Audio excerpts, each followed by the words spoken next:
Hey, for those who have been following along week for week, I just want to say thanks to everybody and to announce that Quinn was born healthy and happy, and the family is just getting used to being a family. And man, being a parent is something completely different. I'm sure many of you know that. We are just getting used to having basically a month-old child right now, and it's been a delight. This is an episode that I recorded, back in December, about 5 months ago, where I knew that would be a little bit of track of time where I would have to focus on my family, and I just wanted to thank everybody for listening and keep adding. And this has been a lot of fun to do, and it's steadily growing, and I hope it continues to grow. If this feels a little bit rawer than the other episodes that we've done, it's because it's one of the first things I've recorded, but I hope you enjoy it nonetheless, and just a little fun topic that I thought of. So until next week, see you soon. All right.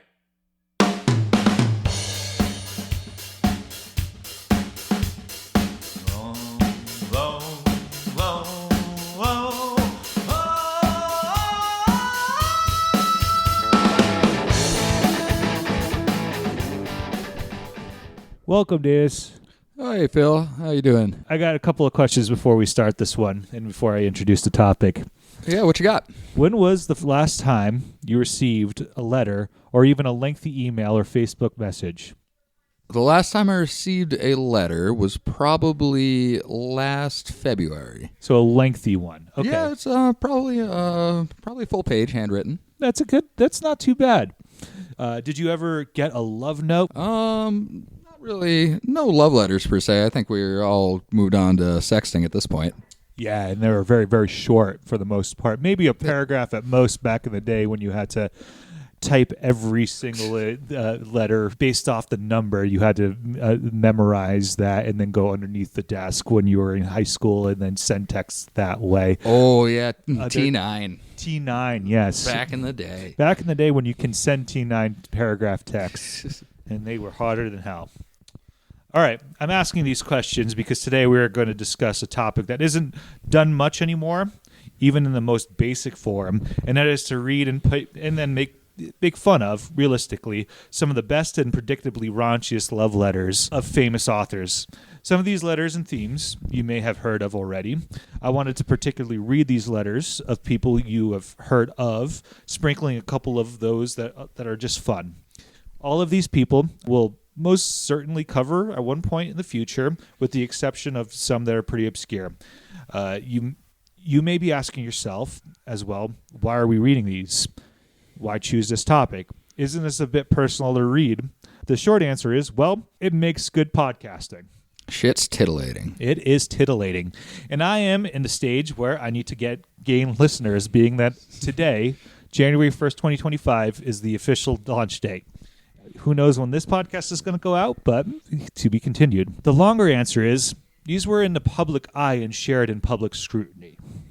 Well, when did they become public? Like, were these released weeks after they were written, or were these just collected among the recipients' things upon their demise?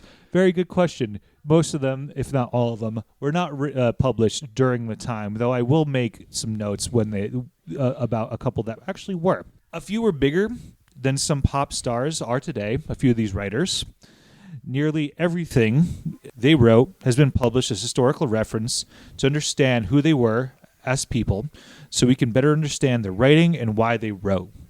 Furthermore, some were intentionally published post-mortem by their own expressed consent.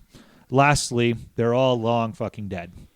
Maybe a few of their descendants might object to a little teasing, but realistically, why would you care if people read your stuff after you died, maybe centuries later? It only feels important to you right now, but it really won't. If you're believing in afterlife and everything like that, it really shouldn't matter. And again, it's a little bit of fun. Well, I'm excited to find out who's bigger than Hunter Biden. So there's some first evidence of love letters coming out right here is what we're going to talk about. As you may imagine, love letters have been around for as long as writing has been around. Literally, it's been around since counting and writing. Now, I'm not an exact expert on this topic, nor do I feign to know too much about it. I just wanted to add this to put some context on how long people have been sending love messages to one another. So I'm going to gloss right over this. The earliest love letter actually comes from Hindu literature, where there is a genre of some of the earliest text ever written called the Puranas. My wife is in the other room, and if she thinks that I butchered that pronunciation, she'll correct me, but it's Puranas, the Puranas. The love letter we are referring to may have been referenced as far back as 5,000 years ago, but modern scholars dated the composition of the story that we will discuss somewhere between 500 CE to 1000 CE, which, again, I'm not an expert on and have a hard time figuring out the 3,500-year gap other than the oral tradition, possibly. Yeah, maybe shit was just boring. Yeah, maybe shit was boring. You know, got enough vanilla, particularly in the Spice Islands. Didn't they destroy all the vanilla, or is that a different? Not on that island. In the Bhagavad Purana, a Brahman is sent by the Hindu goddess and princess Rukmini to the Hindu god and supreme king Krishna to deliver a message. Rukmini sent the letter, which the first portion is praising the Supreme King's greatness and all his triumphs and how wonderful he was and how they should be together forever.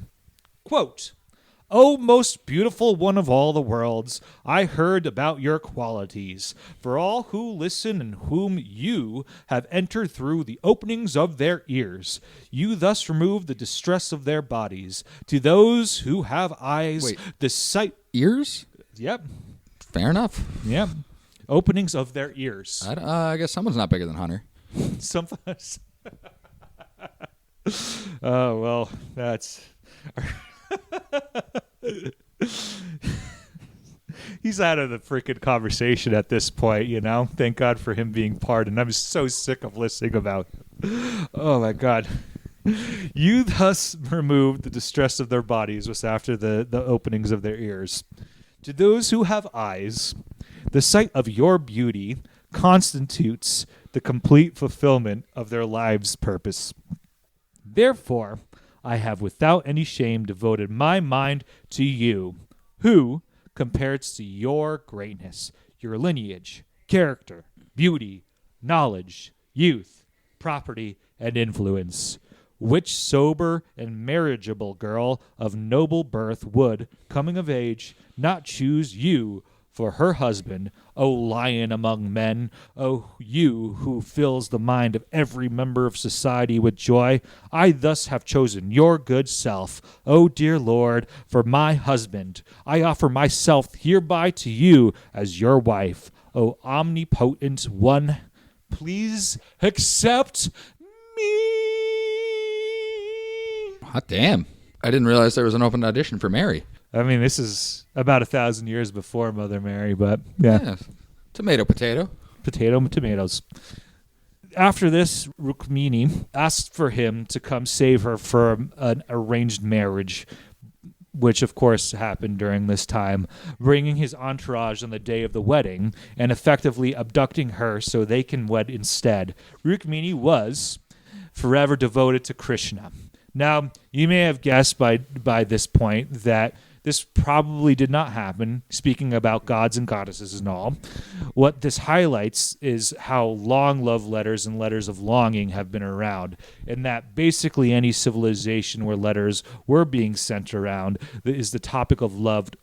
It was broached. These include ancient Roman, where Ovid, the Roman author, wrote a book on the art of love called Ars Amatoria, where love letters were prominent. Also, there was a book written in the Middle Ages called Ars Dictaminis, which in English means the art of letter writing, including the art of writing a perfect love letter from start to finish. Oh. And in this particular state, you know, we're talking about the culture of Hindu texts, specifically about the woman praising the male god, which is why it was so praising you in order for you for that person to come in all their glory. Yep. Pardon the theatrics, but they're going to continue, so don't pardon them. Any questions so far? No questions so far. But I guess could you say that Ovid was the first first master of the game, as it were. Well, the first Western master of the game. I don't know. Krishna has him beat a little bit there. Well, I mean, that was less game and more devotion. Like the game was already been played at that point. I guess if you're trying to write down all the art of romance and sell it as a book, I guess that might be game. He's the early version of Will Smith in that really terrible movie with Par Blart, Mall Cop. What's his name? Who played in Mall Cop? Yeah, Kevin James. Kevin James. Remember that movie Hitch? Yeah. I do remember seeing Hitch. Yeah, it's like Hitch, except Indian, and 3,000 years ago. Moving on. We're going to talk about the first Valentine written in English, and I'm using English as a quotation here. Since this is more Anglo-focused podcast, as I'm an American and we are not known to be polyglots, I looked up the longest-lasting love letter written in the English language. This was written in 1477 in a form of English that was cresting towards something that we could actually read, but still including spellings completely indecipherable if it wasn't for the internet. The writers we will be discussing from here on will be either English or French speakers, just FYI. It's simply easier to get their correspondence online. So if we're going to talk about more love letters in the future and I have more patience, I will figure out some in different languages and translate them. But here's a Valentine's letter written by Marjorie Bruce to her betrothed, John Paston. Quote, Right reverend and worshipful, and my right well-beloved Valentine, I recommend me until you fill heartily, desiring to hear for your welfare, which I beseech Almighty God long for the preserve unto his pleasure and your heart's desire. And if it please you to hear of my welfare, I am not in the good health of your body, nor of your heart, nor shall till I hear from you. From there knows no creature what pain that I endure, and on pain of in death I dare not reveal. And my lady, my mother, has labored to matter to my father full diligently, but she can no more get than ye know of, for thou which God knows I'm full sorry. But if that you love as I trust verily that you do, you will not leave me therefore. For if that you had not half the livelihood that you have for to do the greatest love that any woman alive might, I would not forsake you. And if you commend me to keep you wherever I go, I advise I will do all my might to love and never more. And if my friends say that I do amiss, they shall not me hinder for so to do. My heart me bids evermore to love you truly over all earthly gain. And if they do never so angry, I trust so I shall be better in timing coming. No more to you at this time, but the Holy Trinity has you in keeping. And I beseech you that this bill be not seen of no earthly creature except yourself. And this letter was written at Topcroft with full heavy heart by our own Marjorie. I've seen poorer written "Are you up?" texts. I mean, if there was a version of a late night booty call back in the day, this is probably it. It is just really interesting to notice how religion has played such a central role in the conception of sexuality for each of the authors so far. I know it's pretty pervasive throughout the time period, but it seems to be fairly well separated from our modern conception, even with still a heavily religious society. I mean, yeah, but then again, like, when you cut out the religious part of this, you cut out about a third, and then, like, I don't know, the amount of nors, to-dos, yous, you know, you start getting more proficient in the English language some ways. This was a very lengthy love letter in regards to having to figure out what the hell they were actually saying and constantly going with it. And I don't blame anybody for getting lost with it. But the general message of, let's see, but if that you love me as I trust verily to you, basically, what else would that fit other than a Blink-182 song? You know, Tom DeLonge and Mark Hoppus were the great bards of their time. I'm just trying to come up with an old-timey name of Adam's song, but it's just not working. It's Adam's song. That's it's the old timing name. Damn it. They nailed that one, unfortunately, or fortunately, depending on which side of the table you're sitting on here, literally. All right. Well, we're going to the French now. This one's a little bit, it's going to be shorter letters, but a little bit juicier, and I kind of really love this. And we're going back in time. That was from 1477. Heloise and Peter Abelard.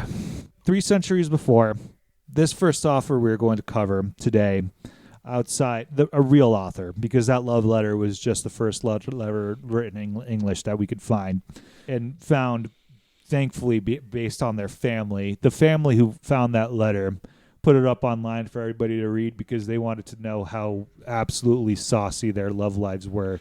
Well, fair enough. Yeah, fair enough. 6 centuries before. Good for them. Yeah, you gotta let the world know sometimes. And also, history's history, and money's money. Yep. Body counts is body counts. Body counts is body counts. And you know what? If you had 2 back in the day, you're already queen bitch. So, Heloise and Abelard, moving on to them. The first actual author we're going to cover today is Heloise d'Argenteuil, a.k.a. Heloise de Parcelet, or just Heloise, because both of those were absolutely butchered. I think it's Paraclet. Heloise lived in modern-day France, what would be known as modern-day France, in the 12th century A.D., roughly between 1100 or 1101 to 1163, 1164, and ended up being a high-ranking abbess with the Catholic Church. This is all important because, with her being a nun, you might think this is a little bit odd that she was writing love letters. But wait, you may be also asking, were they love letters to a Jesus or God? Because that absolutely happened. No, they were to a monk, Peter Abelard. Both Peter and Heloise are considered some of the greatest theological and philosophical minds of their time, particularly on the subject of love. Now, any red flags just yet on that one? Does this jump into any the Merovingian stuff? Actually, it doesn't.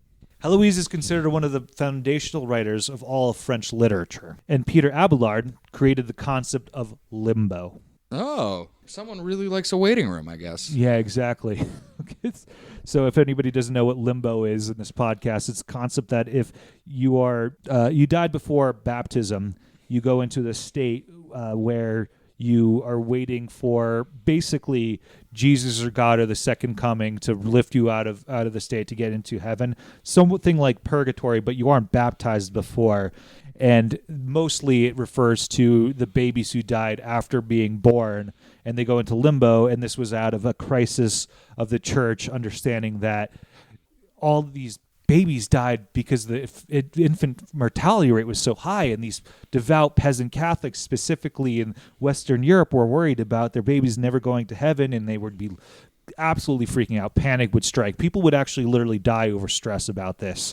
And this is just something out of Catholic upbringing. You learn about limbo because you needed to figure something out. And here comes Peter Abelard saying, no worries, your children are fine. They're in a place that they're going to find you in heaven. If not today, if not tomorrow, if not in 1,000, 10,000, 100,000 years. But when Jesus Christ comes back on the earth, he will lift all these people out of limbo because they were pure heart. They just didn't happen to be baptized.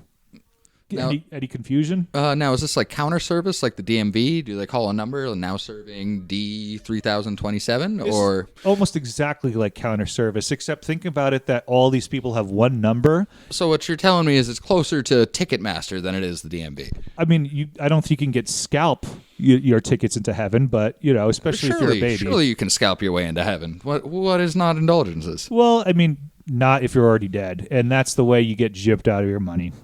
Fair enough? Fair enough. Heloise is considered one of the foundational writers of all French literature, as I said. Peter created the concept of limbo, as I also said. And also, he introduced the moral theory of atonement, which changes the concept of God from being that of the Old Testament, mean, judgmental, to an entity surrounded around love, based off his writings, which is also pretty huge.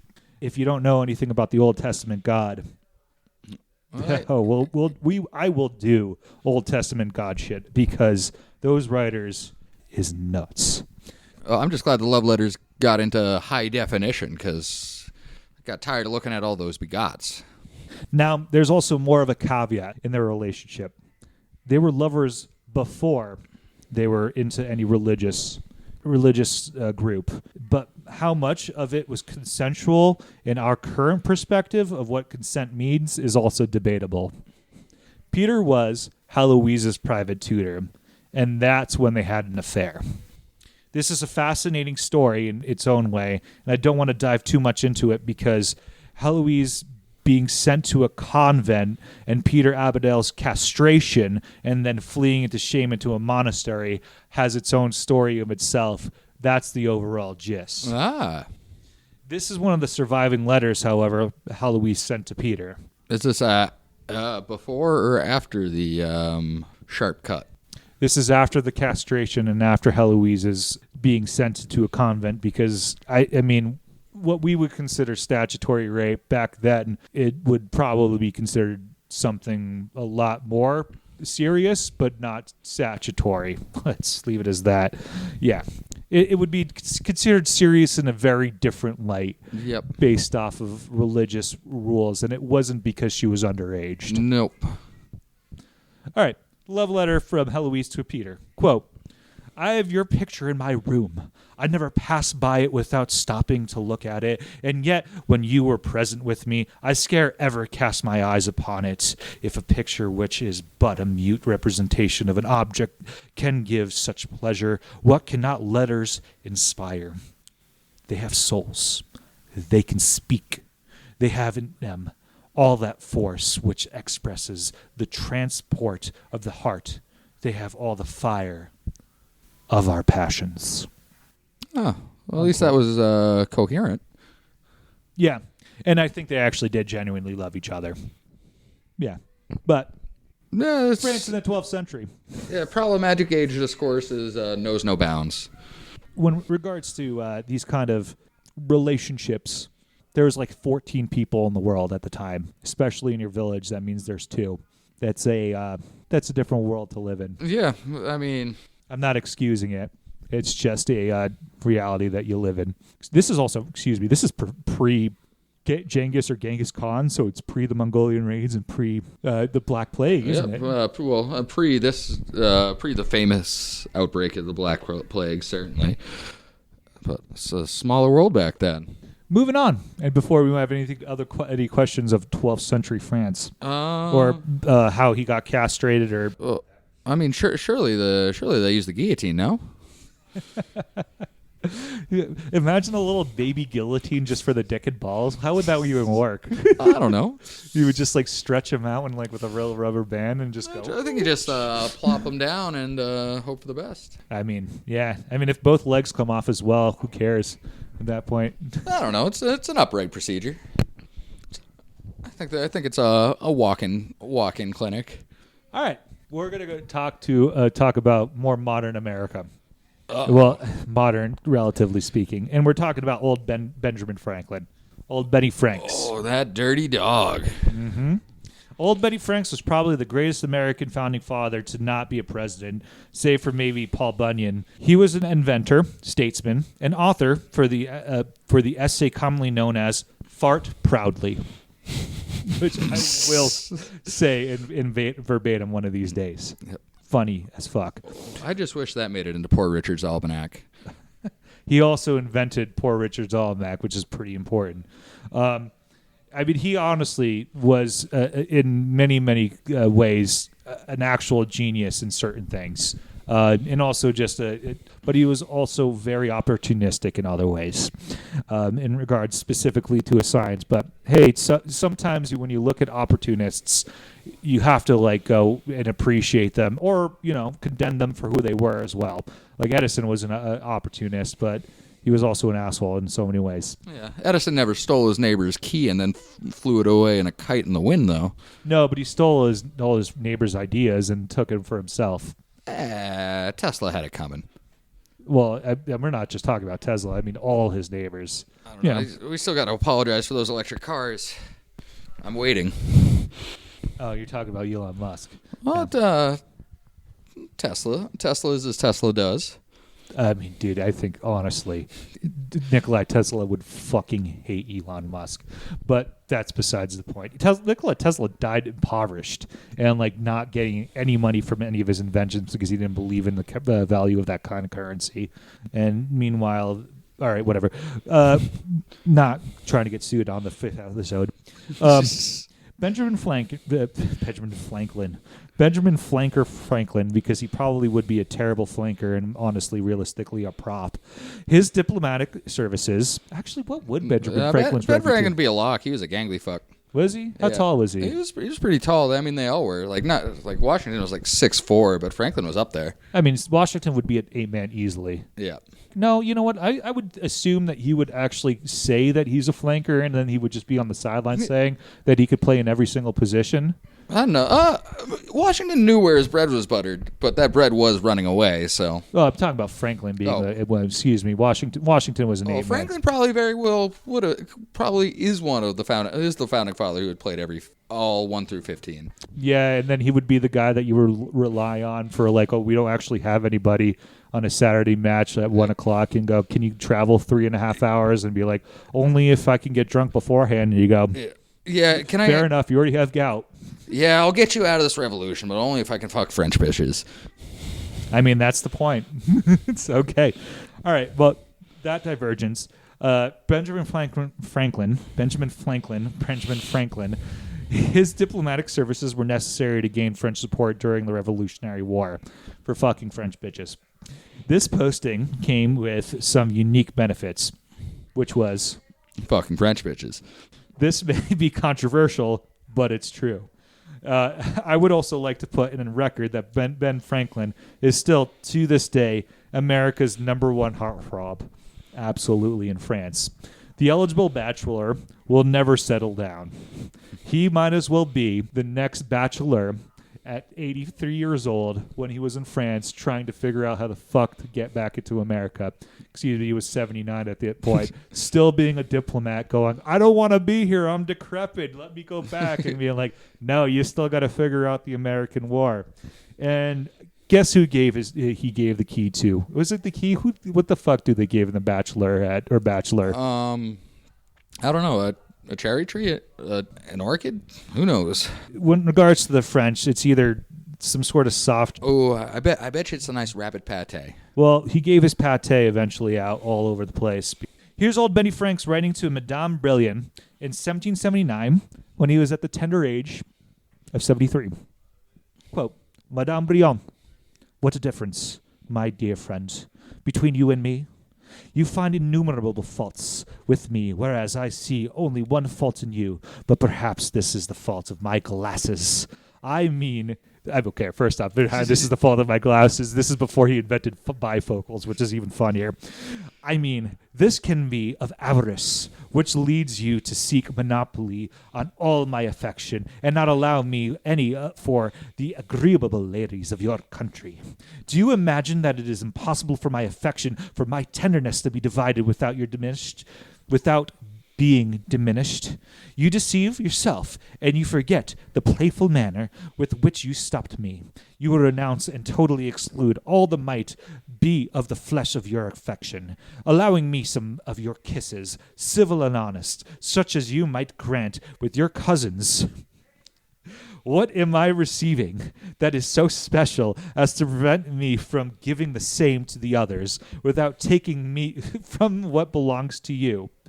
The sweet sounds brought forth from the pianoforte by your clever hand can be enjoyed by 20 people simultaneously without diminishing at all the pleasure you so obligingly mean for me, and I could, with as little reason, demand from your affection that no other ears but mine be allowed to be charmed by those sweet, sweet sounds. Yours, Benjamin. Why you gotta be like that, lady? Dickie's gotta spread his oats. It is so horny. It's also so, like, pathetically, I want to be yours for the rest of your life and you just won't have me at all. It is so funny. That is our founding father. One of our greatest founding fathers, objectively. Somebody who, for the longest time, and is still, honestly, somebody who really had very little faults in the United States system and has been right about a lot of things. So, well, cheers to Ben. Cheers to Benny. At 73. If I could be like you, buddy, I won't have to be like you. I'll be married at 73, 75 with my beautiful wife for the rest of our lives. Well, now I know why he was early to bed. Early to rise. Oh, but which came first? He did. Always. Okay. We're going to move into England now. Moving a century over. All right. John Keats. Are you familiar with John Keats? I am not familiar with John Keats. John Keats was a 19th century British romantic poet. His contemporaries included people like Lord Byron and Percy Shelley. He had a very short yet very prolific writing career. Writing almost at least 150 poems in roughly 8 years, many of which he wrote just before he died, the year before he died. His bibliography includes very long poems, one of which called Endymion. Oh, Jesus. The Endymion? Endymion, thank you. Jesus, that's a hard word. Which is divided into 4 books of 1,000 lines each. And all of it rhymes. Very, very impressive. Just that stat alone. That's... Yeah. He wasn't highly received, actually, at all when he was alive. He fell madly in love with somebody called Fanny Brawne. Ooh, that's a spicy name. That's a spicy name right there.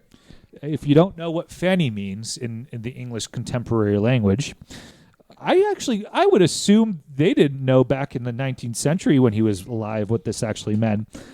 One of my favorite reactions was when somebody that we play rugby with who moved from the British Isles and saw Fanny Allen in the hospital, and he was like, "What the fuck is that?"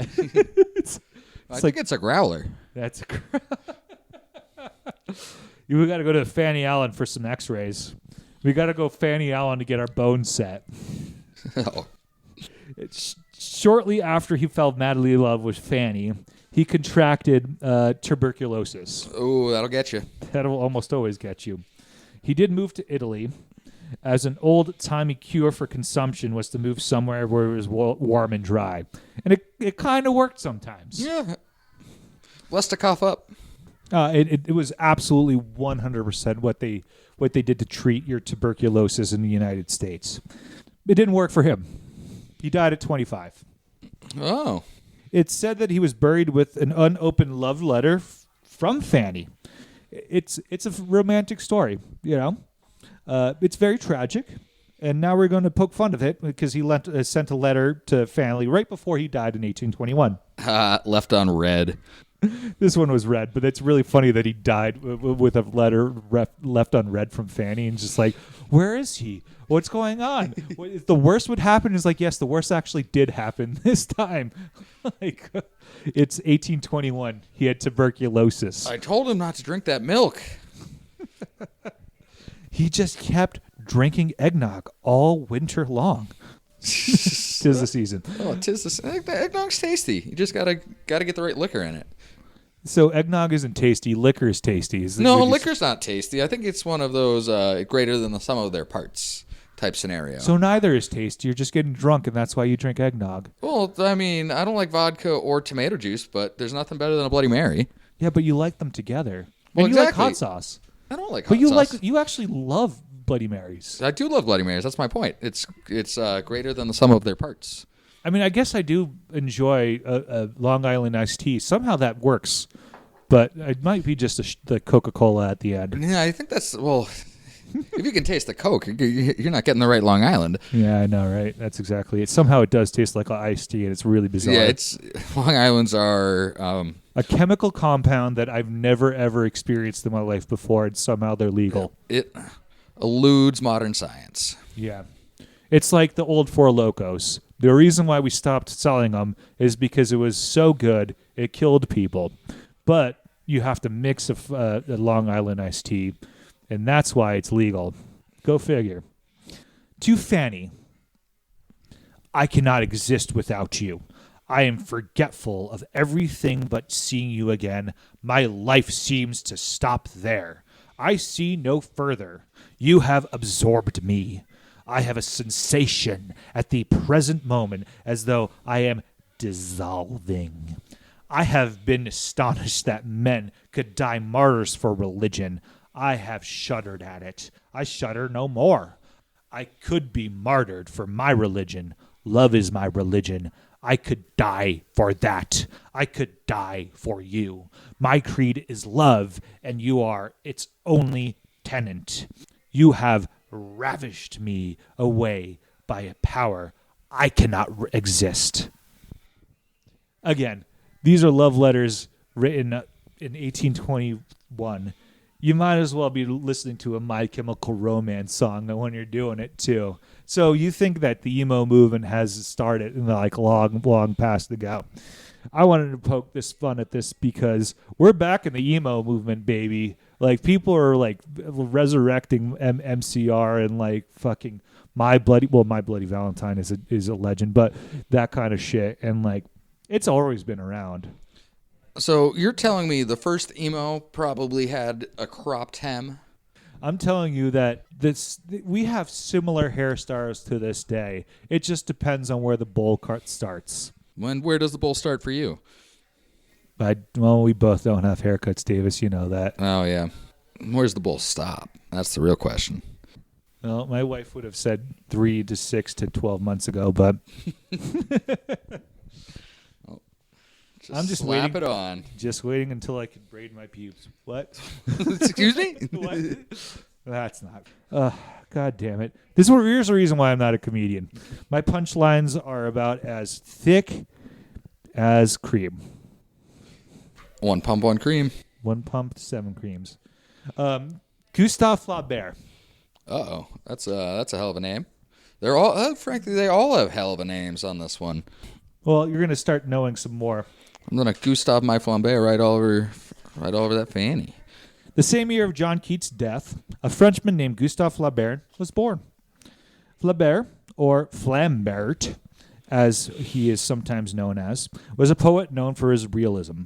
He never married, but he had many affairs, the most known of which was with another poet named Louis Collet. Unlike Flaubert, Louis was married to a man, and I'm not joking, his name was Hippolyte. Hippolyte? Hippolyte. It's kind of a oxymoronic term, no? Yes. I guess Moudang was pretty light, at least for now. You just don't have those names anymore. Nope. Their affair was pretty fucking steamy, and as the French have little scruples over sleeping with other people's wives or husbands, it lasted for at least or around 8 years before they got into a fight. This one love letter from Gustave to Louise shows how hot their love was. Quote, August 15, 1846. I will cover you with love when next I see you, with caresses, with ecstasy. I want to gorge you with all the joys of the flesh so that you faint and die. I want you to be amazed by me and to confess to yourself that you had never even dreamed of such transports. When you are old, I want you to recall those few hours. I want your dry bones to quiver with joy when you think of them. Wow. Quote. That's quite potent. That one is very direct. I don't think there's a lot of subtleties on that one. Nope.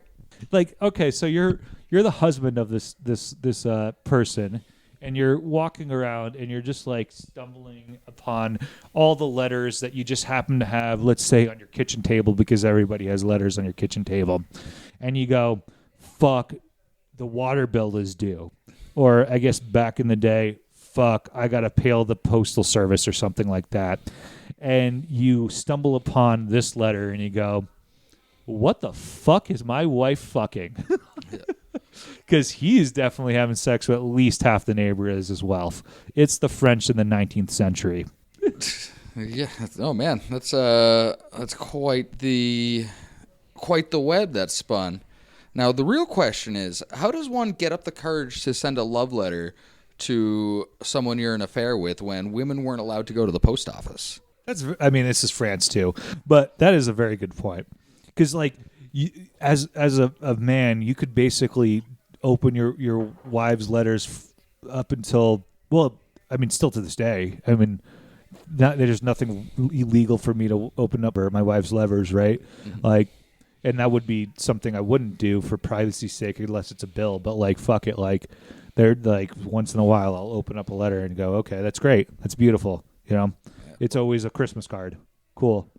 How often would someone come home excited from the post office, finally getting their third piece of mail for the year, just to open it up and discover they're being cuckolded right in front of their eyes? Yeah, must be a hell of a revolution. I mean, Flambert.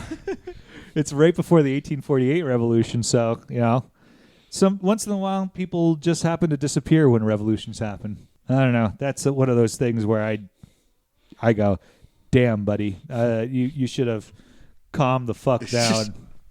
I get Sandy with it. Yeah. Now we're going to go back to America for one of the most well-known names in literature, probably of all time, depending on how history goes, but definitely of American literature, period. Ernest Hemingway had a very peculiar view on sex and relationships. I have this book called Writers Gone Wild, The Feuds, Frolics, and Follies of Literature's Greatest Adventures, Drunkards, Lovers, Iconoclasts, and Misanthropes. It was put together by Bill Pischel. And this is from one of the sections called The Joy of Sex, about Hemingway after dark in the 1920s. Quote, Ernest Hemingway's writing may have exemplified modernism, but his attitudes towards sex was firmly rooted in the age of Victoria. He believed that a man had a limited amount of orgasms that should be rationed throughout his life. Oh, that's unfortunate. I know, right? Thinking about the guy named Ernest Hemingway, who was honestly the exemplifying like feature of male sexuality throughout, or like not sexuality, but like bravado in regards to literature. He also believed in marriage, going to the altar 4 times, and always having the next wife in line while he was divorcing the previous one. Well, I mean, that's just good planning. Yes. It's called logistics. Well, I mean, if you want another wife in the future, I guess you might as well prepare. That's why you always just have to fall in love with the right one the first time. That easy, right? Yeah. William Faulkner, who he had a feud with for basically all his writing career, he kept the same wife but carried on numerous affairs. Summed up Papa's, which was Ernest Hemingway's nickname, Papa. So Papa Hemingway's philosophy best. Quote, Hemingway's mistake was that he thought he had to marry all of them. Unquote. Oh, I know. Does Faulkner always come up on top of him and Hemingway's feuds? Because it always seems like it. Yeah, he does. It's pretty hilarious. And we'll do a whole feud episode one of these days. But yeah, William Faulkner had the best quips I could think of. Yeah. I mean, Hemingway honestly didn't pull punches either, but we'll do that eventually. But while Hemingway was all man when it came down to hunting, fishing, boxing, and bullfighting, it appears he came up short in the sack. Part of his problem stemmed from his drinking, which caused impotence that grew worse over the years. But his first wife, Hadley, thought that Ernest was simply too distracted to be a good lover. In the middle of making love, she said, he would grab a book from the bedside table and read it over his shoulder. Oof. That's enough to throw any woman off the stride. I think you're doing it wrong. Ernest Hemingway. I will 100% do a huge series on him, on this Ernie boy one of these days, because he's actually one of my favorite writers of all time. He probably has one of the most audacious and coolest lives I've ever heard of. I'm not at the point right now where I can do his story justice, nor doing his feud with William Faulkner justice, or doing William Faulkner justice either. Alone, they will do multiple episodes. But here is Hemingway writing to his last and fourth wife, Mary Welsh, the one that I guess he saved the last of his orgasms for. You're going to have to understand what he's writing in his usual subtext and hidden fashion. Wait, so when did Hemingway develop his orgasm theory? Because was it after watching his friend F. George Fitzgerald die in bed? I actually don't know. That would have been terrible. But like, we're not going to do that. Theoretically, isn't he owed one still then? Yeah. Oh, come on. Maybe. I don't think it was after that. I think it was something that was like, think about this. This is like such an incel theory that he was definitely not an incel. He was very much somebody who it sounds pretty close to being an incel. But I'm gonna go read. You're not doing it for me. No, like you aren't the women of my mom's generation. I'm gonna go read my book. It's not an incel because he's not actually celibate. He actually got some. I'm thinking about it in a way that, like, I don't think he found sexual gratification with women all that much, like, in regards to, like, who he was with. And certainly not. Yeah, so, like, there's definitely something going on in his life before, and I'm not pondering anything about the actual incels at all. But his mindset seems to be pretty similar to some of them. He was absolutely pandering the same kind of ideology or similar kind of ideology as incels are. So if you are an incel and you are listening to this and you're an asshole, go fuck yourself. You probably will like Ernest Hemingway's writing, though. Am I wrong in saying that? Oh no! Why don't you go clean your room? Why don't you go outside and meet a girl? I don't mean to be mean for people who actually are like shy and autistic, but yeah, well, there's autism and then there's autism. There's autism and then you're just an asshole who hasn't bathed in 3 days. All right. Quoting Ernest Hemingway to his fourth wife, Mary Welsh. Fourth and last wife. And I don't remember if they got divorced before he died. Quote, "My dearest Pickle, so now I'm going out on a boat with Paxta and Don Andres and Gregorio and stay out all day and then come in and we'll be sure there will be letters or a letter." It's almost like he wants to stick his dearest pickle in the cuckold chair. All right, I got to stop here. He has one of the last books that he wrote, what was published when he was alive was The Dangerous Summer, and effectively the woman that he was with just kind of wasn't doing it for him, though he was still in love. So he found another woman out there that fell in love with him. They ended up having this thing. Bullfighting happens. They have a threesome. They ended up not having a threesome anymore. He stays with the one person. So that's kind of like the thing that Ernest Hemingway is all about, is just like, making this about him being a cuckold. Probably not true, but him about like openness is definitely true. So there will be letters or a letter, and maybe there will be. If there aren't, I will be a sad SOAB. He writes SOAB. Oh, I know. Oh, but you know how you handle that, of course. You last through until the next morning. I suppose I'd better figure out there being nothing until tomorrow night, and then it won't be so bad tonight. Well, he's got a lot going on in there. Please write me, Pickle. If it were a job you had to do, you'd do it. It's tough as hell without you, and I'm doing it straight, but I miss you so I could die. If anything happened to you, I'd die the way an animal will die in the zoo if something happens to his mate. Much love, my dearest Mary, and no, I'm not impatient. I'm just desperate. Whoa. Ernest. That's how he sounds off. Not love, just Ernest. Sounds like he really heard the bell tolling. It looks like he was taking one of his orgasms out of his life right there. Yep. Somewhere. So what? Do you like need a receipt system for that? Like how's it work? Like how do you get determine the number? Is it like stamped on your forehead? Oh, this one's got 583. Hope it doesn't last too long. I've never had like a Calvinistic approach about how many times I orgasm. Like that's like the way to think about it. It's like I only have this amount, and we're like, it's like okay, if you have this amount, how much do you actually think? Like that it is. I know I'm one of God's chosen because my number says 30,000. My number says 124,044. No, that does beg the question though. What do you think the average per annum orgasm is? You know what? We're not scientists. Fair enough. We're talking about a literature podcast. That bait is left for Ernest Hemingway to understand. For the master debater. So we'll save the next one for later, and we have plenty more to go through. Thank you for joining. Thanks for having me. It's good to know that thirst knows no age. And it doesn't. It's been around forever. It's been around at least for as long as written history has. So yeah, I can imagine that there have been sexual messages before the written language somehow, whether it be smoke signals, which is that sexting through smoke signals. That sounds like my newest project. Or I don't know, drawings probably. But oh yeah, I mean that's kind of cheating at that point. Because you know what they say, an engraving's worth 1,000 words. And in that, so it goes.